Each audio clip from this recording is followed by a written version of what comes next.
क्योंकि आज हमारे राम, भरत जी, लक्ष्मण जी, शत्रुघ्न जी, सारे लोग आज हमको यहाँ पर इस अयोध्या नगरी में दर्शन होंगे। चारों झांकियां आज हमारी जो है तैयार हो रही हैं। राम, लक्ष्मण, भरत, शत्रुघ्न चारों के आज आपको दर्शन होने वाले हैं।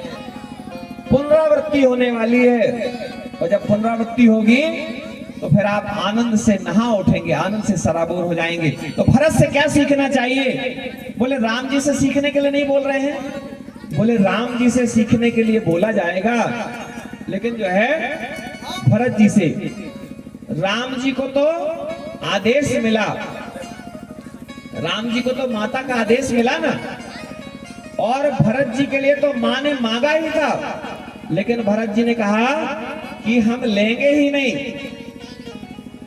तो भरत जी जो हैं, अगर आप पवित्र दृष्टि से देखते हैं तो भरत जी जो हैं ज्यादा बड़े त्यागी हैं। जिसके पास सब कुछ हो और होते हुए जो छोड़ दे वो समर्पित कहलाएगा ना। अब जिसके पास खाने को नहीं है, अब वो बोलते हैं 5-6 दिन से छोड़े हैं। अरे ये बताओ 5-6 दिन से मिला नहीं है, और जिसके पास सब कुछ है। त्याग, असली त्याग क्या होता है? आपके पास में होते हुए भी आप उसको छोड़ दें। सामने देख रहे हैं, सामने क्या देख रहे हैं कि लुड़िया रखी है, लेकिन इसको खाना नहीं है, बांटना है। ठीक है ना? और जब बांटने की इच्छा होगी तो मन कहेगा एक तो रख लो। मन है ना, ये मन बहुत खराब है। तो रामायण में भरत जी ने त्याग किया, अद्भुत त्याग।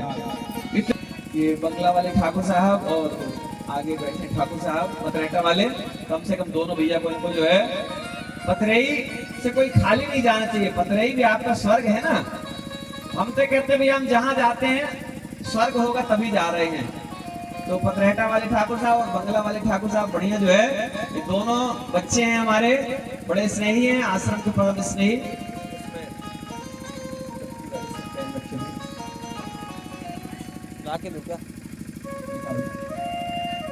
ये लिखा पढ़ी वाला ही काम करते हैं। अभी हम कल बच्चों को जब दफ्ती दे रहे थे तो बोले बाबा जी दफ्ती दे रहे हैं आप क्यों? हमने कहा ये जो है कई साल तक काम आएगी परीक्षा में, और हमारा काम है परीक्षा वालों की मदद करना। और ये हमारे संजय भैया हैं, ये कटनी में जो है इनका कार्य चलता है, क्योंकि कलम देश की बड़ी शक्ति है। कलम से जो है लोगों का उद्धार होगा, है ना। तलवार नहीं चाहिए हमको, तो कलम चाहिए। हमारे अंकित भैया हैं, अंकित खरे जी, ये रंगीन मछलियां बेचते हैं और कहते हैं मछलियों को पालो, उनको दाना डालो। तो ये जो है अंकित खरे जी, किसी को रंगीन मछली पालना तो हमको बताना, इनसे मंगवा लेंगे अपन झोला खान। हाँ, लेकिन उसके लिए नहीं है कि रंगीन मछली जो है ना, पालने के लिए है।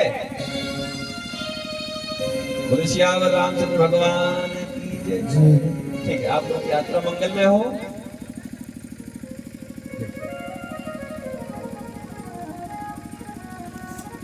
तो राजा रघु हर 10 वर्ष में सब कुछ अपना समर्पित कर देते थे, और जब समर्पित कर देते थे तो उसमें एक विशेष बात आती है।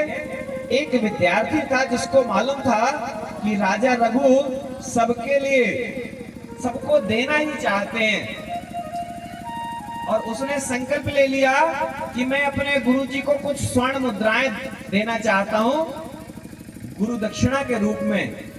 जा रहा हूं, पढ़ाई हो गई थी, और बोले जब पढ़ाई हो गई है तो हम अपने गुरुजी को कुछ देना चाहते हैं। सबकी इच्छा होती है कि अपने गुरु को कुछ दें, लेकिन उसके पास कुछ था नहीं।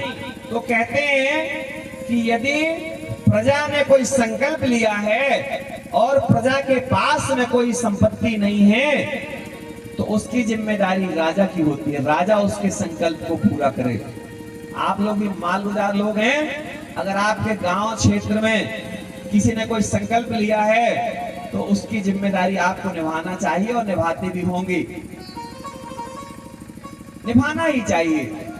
आपके गांव का कोई काश्तकार भी हो सकता है, कोई छोटा मोटा ऐसा व्यक्ति हो सकता है, बेचारा गरीब व्यक्ति जिसको बेटी की शादी करनी है, उसको खूब सहयोग करिए। अपनी बेटी की शादी में आप 10 लाख रुपए खर्च करते हैं, 20 लाख रुपए खर्च करते हैं, किसी गरीब परिवार की बेटी है तो उसको भी 10-5 हजार रुपए जाकर दे आओ। और नहीं तो उसके यहाँ भी जाकर क्या करते हैं, 100 रुपए 50 रुपए लिफाफा में पकड़ा देते हैं और बोलते हैं कि हम लोग माल गुजार हैं। ऐसे माल गुजार हैं, तो ऐसे माल गुजारों को तो भैया हम पसंद नहीं करते हैं। हाँ, हमको देना तो हमको मत देना, कुछ कोई दिक्कत नहीं, लेकिन किसी गरीब परिवार के बच्चे की शादी हो रही हो तो खूब सहयोग करिए, जी जान से सहयोग करिए। जितना अपन अपने लिए कर्जा कर करके 100 रुपए का 50 रुपए का कार्ड छपवाते हैं आजकल लोग, आप लोग तो जानते हैं सब। तो ये ध्यान रखें कि गरीब परिवार की बच्ची को सहयोग करिए, उसको कोई गरीब ना कहने पाए, क्योंकि आपके परिवार को कोई गरीब कहे ये ठीक नहीं। अभी आज ये लोग कटनी से आए थे, भैया लोग ने कहा महाराज जी कुछ परिवार के लोग ऐसे हैं जिनके पास में व्यवस्था नहीं है, तो हमने कहा जिनकी व्यवस्था नहीं होगी तो अपन उसको आश्रम से उसका सहयोग करके विवाह करेंगे, कोई दिक्कत नहीं है।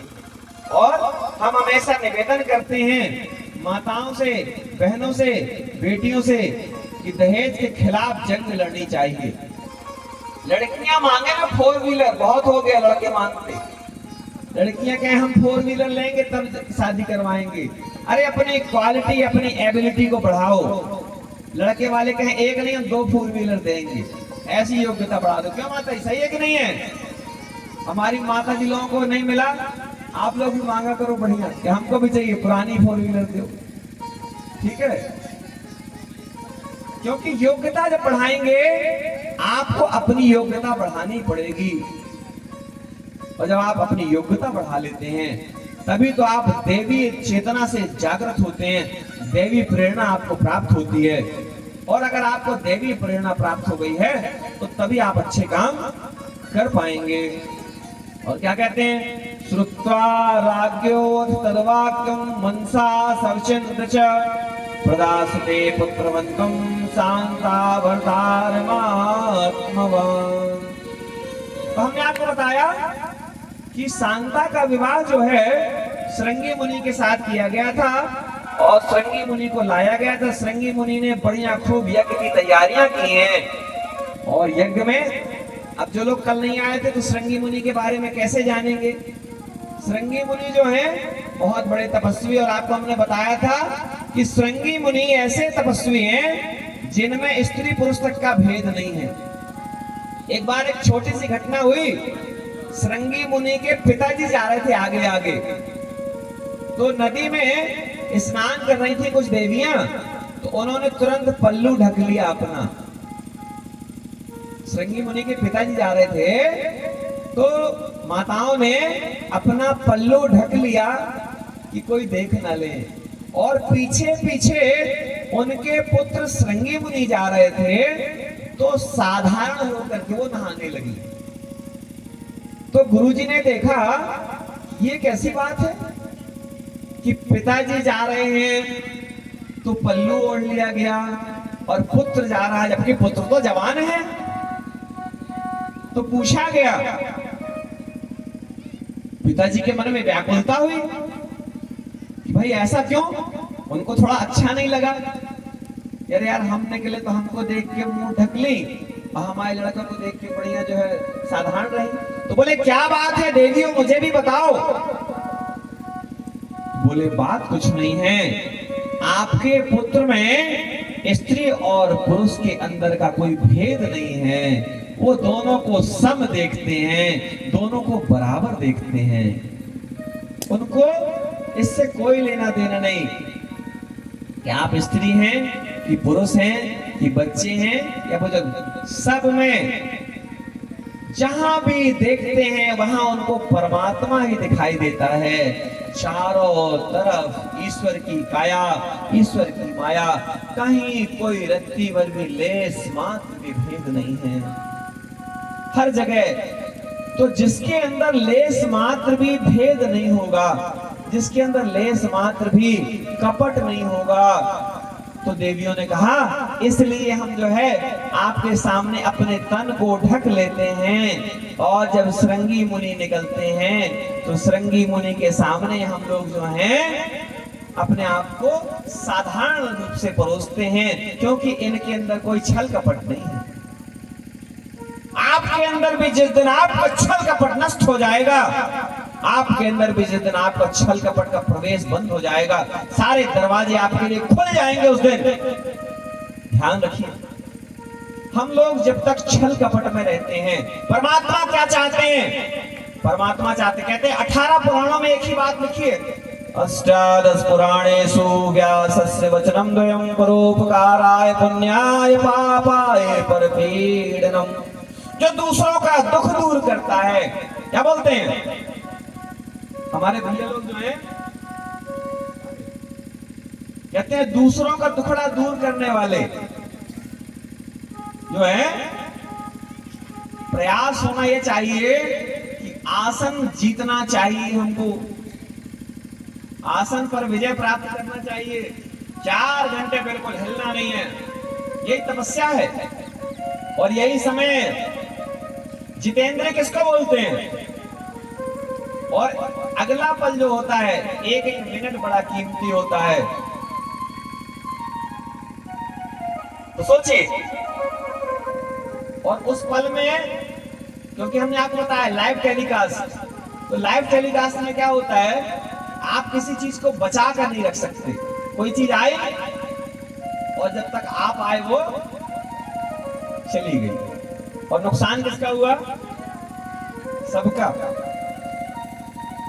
भाई यदि कोई चीज रखी हुई हो तो उसको अपन उठा के फिर से परोस सकते हैं, लेकिन कोई चीज अगर आ रही, सूर्य की किरणों को बैटरी लगेगी उसके लिए, सोलर पावर के लिए, ठीक है।